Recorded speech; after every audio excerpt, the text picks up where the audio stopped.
All right, welcome back to another episode of the Top of Off Cricket Podcast. I am your host, Kevin Henry, and with me, I got my boy, them Walter and Sam. And as usual, we talking everything West Indies cricket, and there's a lot of West Indies cricket going on right now. A lot of things for chew on. So, fellas, West Indies got their continuing, I should say, their preparations for the T20 World Cup, which starts next Saturday, not this Saturday, but the following Saturday in India. And we wrapped up today against South Africa. And things started well. We got a preview as to, what's to come. It was sort of a different lineup because Shea Hope didn't feature. I'm guessing that he was rested. Maybe Sammy and Shea Hope wanted to see something from, Roston Chase and Hetmeyer and Johnson Charles in particular, right? But you want to see something from Johnson Charles? Go ahead, Walter. You seem like you got a lot to say. you want to see? Oh, you want to see something from a tot or something? Dear 40-year-old boy. We go want to see. Listen, age and number, but go ahead. I saw just what I expected to see. I'll tell you that much. Right? Let me. Before I jump into the negatives, what I was glad to see, as you said, Hetty Meyer get some form, and he's beginning. I'm not gonna put my mouth on him, but he's beginning to look okay. Chase look okay. We could have scored us some more runs. Brandon King, you got to realize he's not a slugger, and he just got to play his natural game, right? And Johnson Charles did what we all expected. As I said in the last episode last night, Johnson Charles is a clock. He's going to be right at least 2 times, right? Like a broken clock. He's going to be he's going to be right at least 2 times. Should he be there? No, and the entire region knows that. Does it smell of nepotism? Y'all tell me. Sammy, we in this podcast, if somebody could, on this podcast, we got to start doing shorts, Kevin. And this is a short to Sammy. We support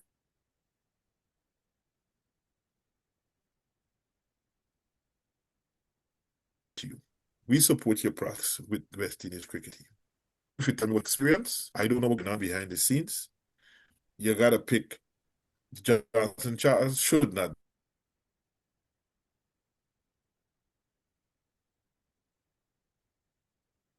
be in the West Indies team.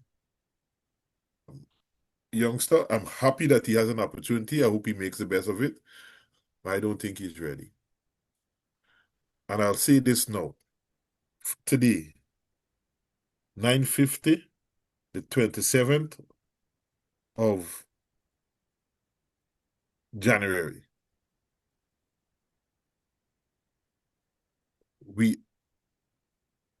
We're going to barely make it to the second round, and we'll win one match after then.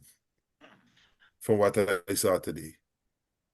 Yeah, I'll continue. I can cuss later. Let me just sit down, y'all talk. Gentlemen. Go ahead. Sorry, okay. Okay. Hear what?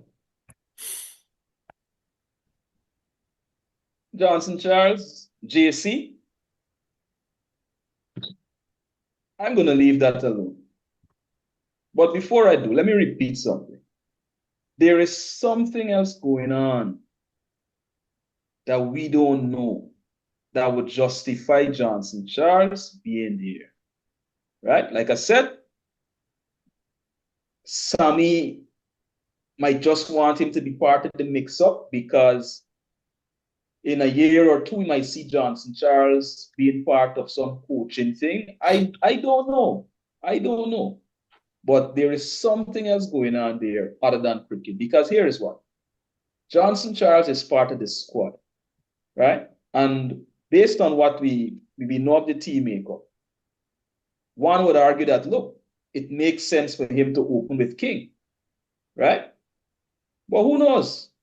Can we see Samson opening with King? I don't know. I know it sounds crazy, right? But oh, it don't. Who knows? It don't. Because he was used as the opener in the CPL, right? So it don't. All right. So let me see what obtains down the line. Now, when it comes to Samson's pick, and let me tell you the sentiments we have shared here. If you listen to Andrew Mason's show a few hours ago, the sentiments were similar to what we have shared here. With the only exception, as far as I recall, being the inclusion of Joel Andrew in this T20 World Cup squad. Personally, given where Joel Andrew is in terms of, the Under-19 World Cup, I won't have a problem with him joining the squad later to build on that exposure he's had on the 19. I say run with it, right? That's personal for me. Have him on the squad. If somebody goes down, I would bring him in, right? Because he's already part of our senior teammate. So I don't have a problem with that view. I think it was Andrew Mason himself who made that view. But here's the thing when it comes to Samson. Here's my theory. Darren Sammy, when you check his history, has always had to fight against the establishment. Here was this young man who did not make the team, arguably, based on batting prowess or bowling prowess.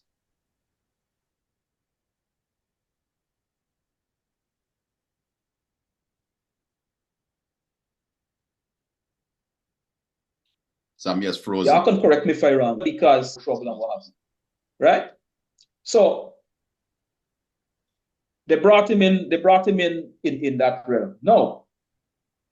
Darren Sammy has Samson there, in my view, because he wants to leave a legacy to say, hey, Darren Sammy pulled Samson, this guy who did well in the CPL, pulled him, and look what he did.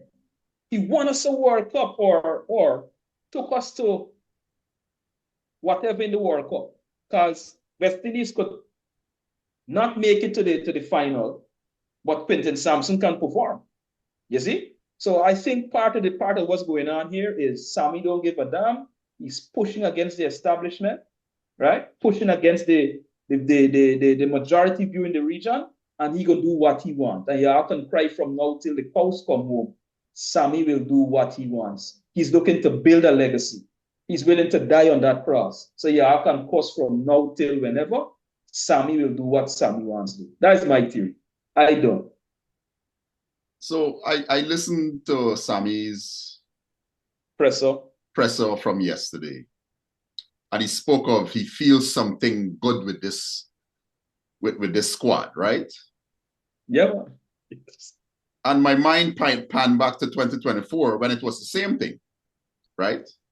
Oh, yeah. He said something along the same lines. You feel this squad could go all the way, right?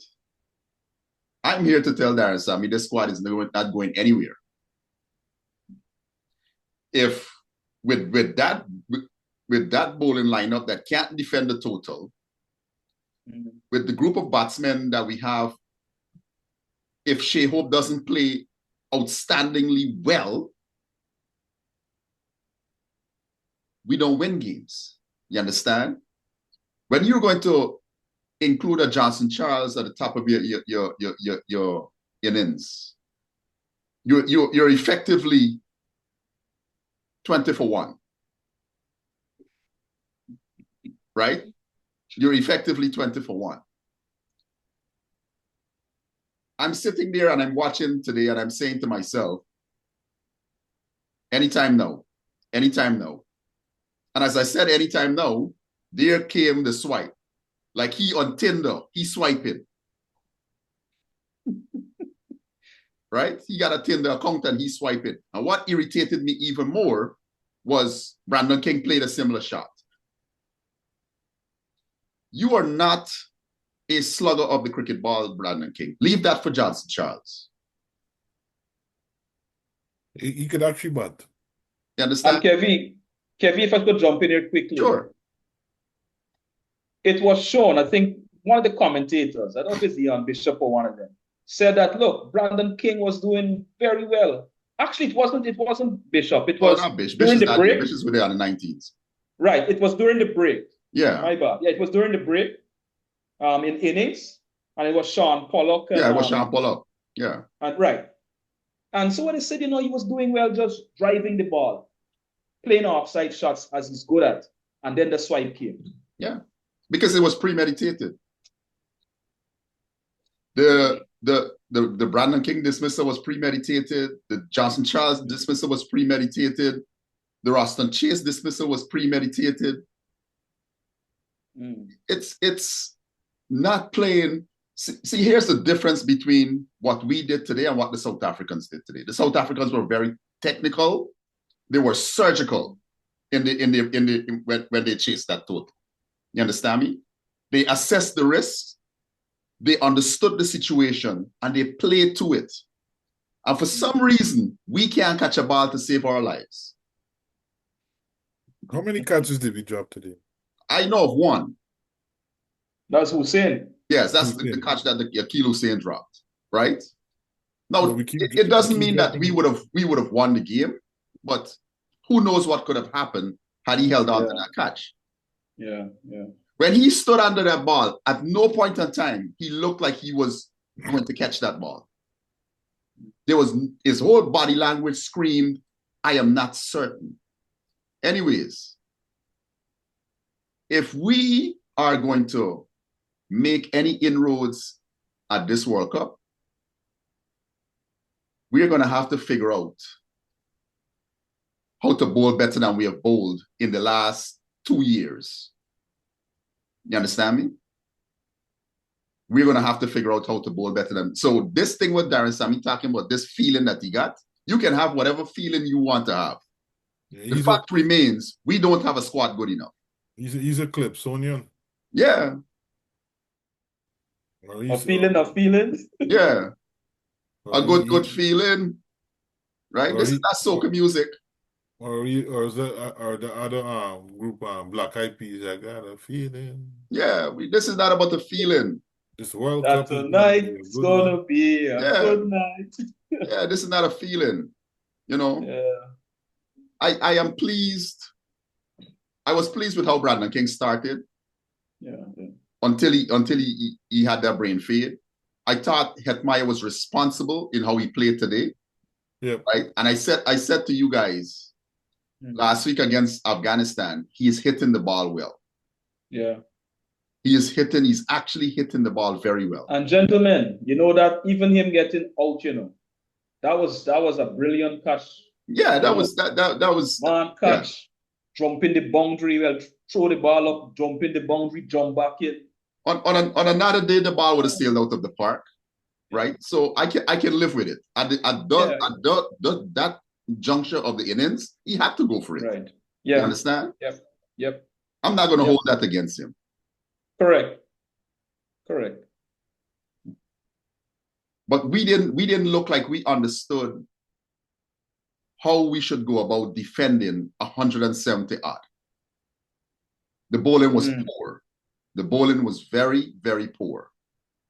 It was ordinary. Yeah, it was quite ordinary. Looking back at West Indies, one of the concerns I have, and look, I defer to you and Walter here on this one. Our dot balls, fellas. 40% dot balls. Today? 40%, yeah. As opposed to 24% from South Africa. The commentators kept saying it. It's like everybody knows that West Indies can't rotate strike, and this has been an issue for the longest while. Basically, the people them say we can't bat. Rotating strike is fundamental to batting. It requires batsmanship. And I have to come back to Lara. I'm sure there are other players. If you look at perhaps Viv and Carl Hooper and so on, you'll see that, yeah. But I go to Brian Lara. because of what Brian Lara said in his book. That look, as a boy, he's playing and he's using plant pots and he's trying to hit the ball away from the plant pot. So at the time when you're developing your batting, it has got to be about placement, not about hitting the ball, about touch playing, you know. So are we doing that? Hitting the ball making people millionaires. You see, a lot of the players today are here for a short time. They're not here for a long time, right? They're here for a good time. Yeah. Right? They're not here for a long time. They understand that you can spend 15 minutes at the wicket and somebody's willing to pay you 1 million US to play in the IPL for batting for 15 minutes. But you know, Kevin, there is that, but I think it goes deeper than that, you know. You know, just today, a friend of mine shared a famous, well, there's a popular book. I think it's called The Anxious Generation or something like that. Mm. Right? We live in an era where our young folk, there's a lot of anxiety there, you know. And to play good cricket, and to, perhaps in any sport, right? You've got to battle that anxiety which comes so natural. So to this generation, it's like everything you can get quick time, you know. I tell my students all the time, back in the day, Walter Kevier, remember this. You got homework. You got to go to the National Library and pull out the Encyclopedia Britannica. And you better pray that somebody tear out the page that you need. In fact, they used to have a special reference section. Remember that, Walter? Special reference section. You go in there, and the librarian come and give you the book. They can't leave it in the general section. No. Now my son don't need that. At his fingertips, he got information. Him and all his things. So there's a lot of anxiety. And that's why, for me, I like the patience of cricket. It is not simply about, oh, you're going to make the West Indies team or this team. But the game has a lot to teach our youngsters about patience, about building. It won't happen in a flash. Take your time. And before you know it, it's like compound interest. Before you know it, you get a bag of money or you get a bag of runs. That's how I see it. It's a quick bag, right? It's a quick bag. But the problem is when it comes down to World Cup, the quick bag don't matter, right? Right. It's your skill. It's your skill set that really matters. It's not the quick bag. You can go get the quick bag in the IPL. You can go play CPL. You can go play PSL, ILT20. There's no legacy to be had there. Yeah. You understand? Why you think Carlos Brathwaite is still spoken about a day like today? How much success did Carlos Brathwaite had outside of winning that World Cup? Yep. His legacy was secured. Yep. In that 2016 World Cup final. You understand? It was a day where everything just aligned, and it happened for him. He held his nerve, and it happened for him. So this is what these young men need to understand. I listened to Shea Hope saying Quinton Sampson is one of the cleanest hitters of the cricket ball that he has seen. I agree. But what I've also seen is when Quinton Sampson is challenged with good lines and lengths, he struggles. Yeah. When the ball is short, he's uncomfortable. When the ball is on a good line and length, he's uncomfortable. Mm-hmm. And that's because the batsmanship is not there. Quinton Sampson is not your prototype good batsman. He's a good hitter of the cricket ball, which is most West Indian cricketers now. They can hit the cricket ball, as the commentators alluded to today. We all know they can hit the cricket ball, but what happens when the ball is on a good line and length? Can you work it? Can you turn a good ball into a run scoring opportunity? And we struggle in that regard. That's why we don't play many games. Kevin and Walter, when you all watch cricket, I know you all look for things that the ordinary fan might not look for, right? Things that I might miss. But one of the things I want to ask you,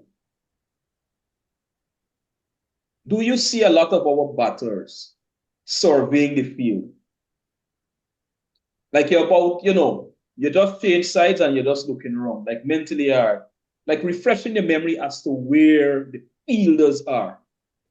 I do see it, right? You see, okay. But it requires a certain level of skill to the place they to work that ball into that spot. Look, Got Desmond Haynes back in the day was one of the greatest at breaking his wrist and dropping that ball right there and stealing a run. But the thing that where did we lose? Because this is across board, This is not just a Guyana or Jamaica. This is a total West Indian thing, where a lot of our batsmen get bogged down at all levels and can't rotate strike. Well, because the game is not being taught properly. Well, I can't argue that. So it goes back to my point, goes to the point that I was thinking in that the problem is not, and yes, Darren Sammy is the head coach and he's getting a lot of the flack. But the problem with West Indies cricket and the problem of that Darren Sammy is facing, and I'll defend him here, is that at the territorial levels, the boards are not doing enough. And if the Guyana Cricket Board could tell me where we're from, that they're doing enough, they're lying to themselves. Oh, they'll tell me that we won the last 8 of the last 10. But how many test cricketers have we produced that are successful at the international level? Not one. Not one. Not one. Of all those players that played for Guyana team, how many of them got a test century? Shamar Joseph is an anomaly. I don't want nobody tell me about Shamar Joseph. He's an accident. Shamar Joseph wasn't supposed to happen. Nobody, or she says, Courtney Ambrose that partially kind of discovered him, or whatever. And the fellow from India. Yeah. So at the end of the day, seriously, if we think about it, going back to this same squad here, right? I'm thinking of our first class, and we don't know which one of our players in the last 10 years, including Leon, when they played for West Indies, scored a test century. One. That played for the successful Guyana franchise. One, just one. That's the problem we got and why we're not going to reach far in this World Cup. So, Sam, you could jump up all the feelings you want, brother. I understand what you're doing. Walter, you said you got a chance to listen a bit to Mason and guests tonight. One of the things which came up, Ambrose spoke to coaching accreditation, getting your level 3 accreditation or what have you. Another commentator, I don't recall his name, mentioned that, look, beyond accreditation, there's also the experience. So when I think of a man like Ambrose, he's not only going to be accredited. It's like, no offense, Kevin, but let's say Kevin goes in and gets his papers. But we've got to give Ambrose that edge in that Ambrose has lived this thing. So now he's combining that experience of traveling the world and playing the game. And now he backs that up by getting certified. You see, how many of our people in the region have the years of experience under the belt? I think when you look at the Guyana makeup, I think, and you guys can correct me here, but I think when I think of it over the years, I don't want to call names, right? But we've had some good people with experience, good experience, managing and helping to coach our players, right? But part of the problem is at the lower levels. And especially when it comes to batting, I come back to this batting thing. You think about Temba Bavuma, and you think about a Brian Charles Lara, are our batters getting that good grounding early enough? So when they reach a certain level, they've already started out. Certain things come like second nature to them. I don't know if that's happening. Let's take a look at young Shamar Apple. Right?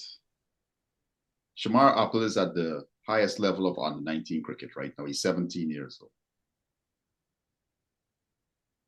And if you've watched Shamar Apple play in the matches that West Indies have played thus far, you wouldn't select him for the West Indies team. And this is somebody that we talk that we know has some degree of talent, right? You wouldn't select him. So I go back to, and we're talking about it here, what is being taught on the training ground, right? What is being taught on the training ground? I can't say what is being taught. Well, we are witnessing the product. The coaches, the Guyana Cricket Board, Leeward Islands, Jamaica Cricket Association, all these different boards and associations, they are the producers, right? We are consuming the product. And when we look at the product, we are saying it's not good enough. It's not good enough at the highest level. It's not good enough at the A team level. It's not good enough at the age group levels. Okay, V. Not knocking, I agree with you, right? And Walter, there are issues in terms of our quality, in terms of our coaching and what have. That seems evident, right? But the real question I'm asking now is that is it of a greater concern at the lower levels? Give you an example. One of the issues people had with Christopher Gale was the lack of foot movement, right? No footwork there as far as I can recall, right? Perceived. All right, fine. Now, something like that. What I'm suggesting is this. I think the greatest problem, especially when it comes to our batters, because remember, you can train bowlers later on in their life, Makaya Ntini, Shamar Joseph, right? But Courtly Ambrose. When it comes to our batters, I do believe before they even touch 10, there is something that has to be happening to get them into that mode of being proper batters, right? And so is it the case, therefore, that when they get to the higher levels now, they get to the under 13, under 15, or what have you, right? It is now harder to prepare them in a certain way. I don't know. I'm wondering. So because I don't want to blame completely our coaches at certain levels. You see, can they do better?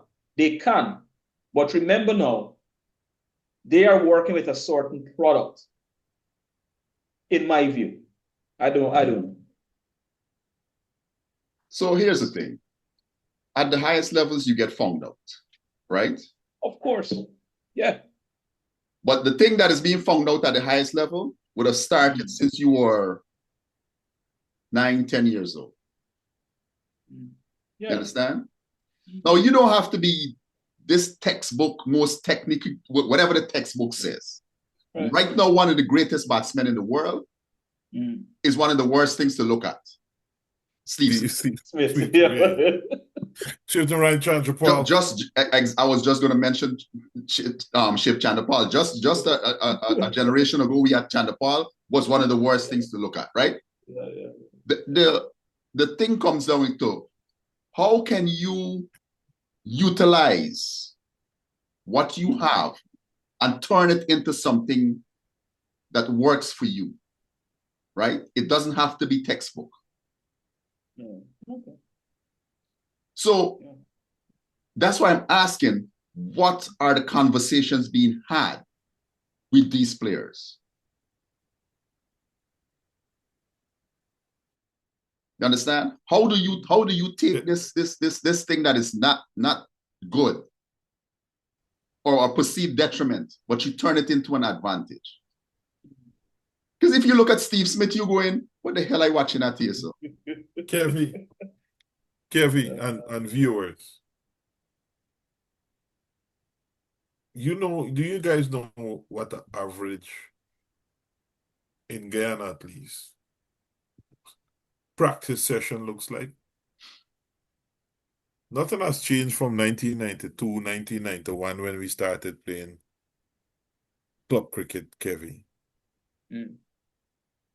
First time I walked on the field at Borman Ground in 1992 for me. You go to a cricket club, you run around the field a few times. You do your stretches. You do your short catches. You do your high catches. You do your feeling. The openers go on pad up. The fast bowlers go on bowl. The spinners. You get like 5, 6 people bowling at one time for one end. And we just bowl. A batter gun, black, black, black, hit the boundary. Black, black, black, hit the boundary. So we keep practicing like that. There's no and how the game has gone, there's no developing specific skills. And then, if a young man who's not popular, probably get a whole lot of talent, is just stand up on field all day. So there's a whole lot of people in the field there not doing anything, not working on skills, not developing. Oh, Walter, I mean, you've told that story. Well, at least I know your story. I know Kevin's story when it comes to cricket, right? And I'm glad you brought it up because you know what it comes back to, and you can answer this. When you got to training, how many coaches did you have? How many persons they were coaching? None. Well, so and of course you're lucky if you have one person. Actually, there's Pascal Smith, but a lot of times he was away because he was on either on the 19 duty or. So it comes back again to our resources. I mentioned, I think, in one of the episodes, why our ministries of education across the region, a place like New Amsterdam, you have one specialist cricket coach, and he can go to every school, and he does cricket training. And then on top of that now, he's knowing all the players in the schools, and then he can then bring them together. And you have a system. We do not have systems. It's not rocket science, We do not have systems in place. I don't think we should have one. We should get 2. Well, no, listen. We can be, I would say get 5, but I'm saying at a minimum, start with 1. One of the reasons why you see Jamaica has done so well in athletics over the decades, you know what? G.C. Foster. Without a doubt. A whole institution that trains coaches. Not PE teachers, coaches for different disciplines. You can, look. Golf. You could do golf. You could do golf. There you go. At Campion College, there are 2 coaches doing cricket. And on top of that, at least a year ago, it might very well still be the case, one of the better batters at Campion is coached outside. So you got a Campion coach or coaches, but he also gets coached outside by a Guyanese. Part of the problem in our region is a lot of fight. A lot of egos. Don't take that away, you know. So you might very well have good coaches. But the big old stupid men I tell you about. However you want to call it, that is part of our problem. People who are insecure and don't want to say, you know what, Kevy's a good man, support him.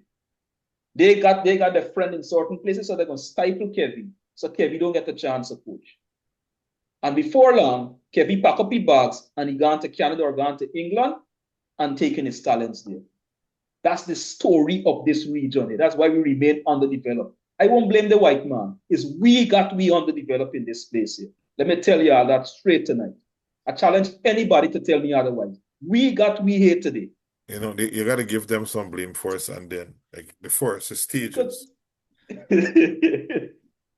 All right, sir. Listen, All right. you know, everything that we are talking about here has been well documented, right? The fact of the matter remains, West Indies are going to, we're currently in a series, and then we're heading into a World Cup. We are at the under 19 World Cup presently. And whether as talented as those young men are, as talented as our senior players are, there's a capacity deficit. You understand? There is a capacity deficit. And until we start admitting that, honestly admitting it, you understand? We will never win another under 19 World Cup. We will never win another senior World Cup until we start addressing what is at the lowest levels. You understand me? Because this team that's going to the World Cup, unless they prove me wrong, and I hope they do, they are not going to make it out of that group stage. That is my thought. We are not going to make it out of that group stage. I have watched Scotland embarrass us at the World Cup recently. You understand me? Yeah. I've watched England repeatedly embarrass us.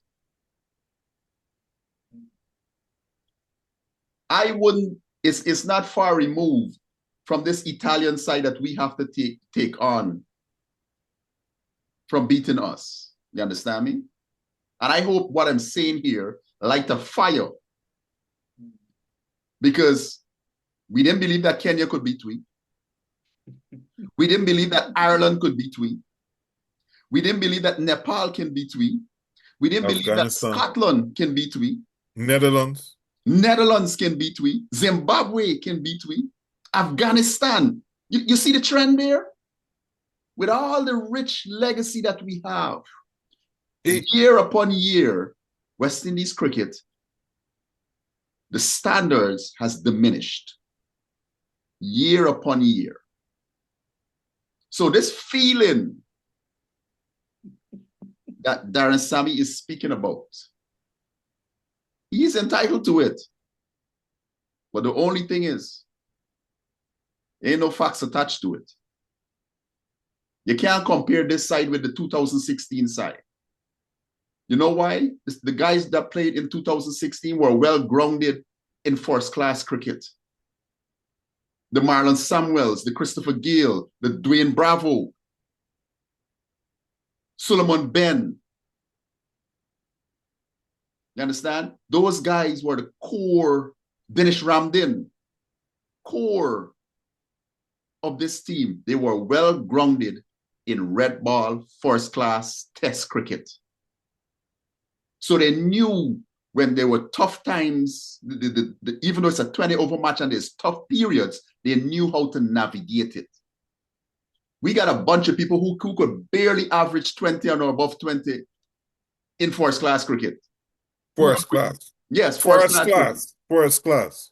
Who are going to go represent us against top quality bowling.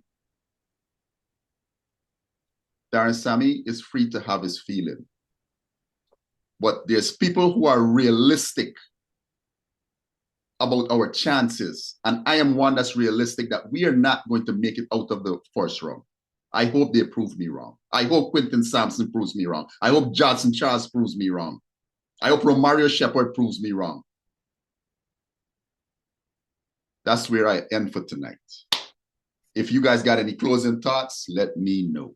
One thing that you say, when you mention a list of all those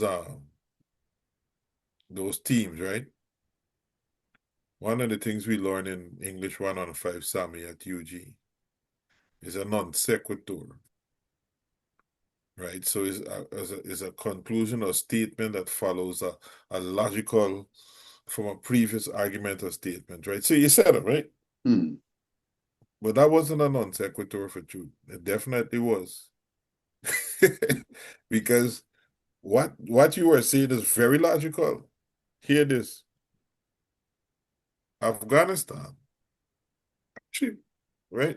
Actually, you know what? It is a non sequitur. I can say it like this.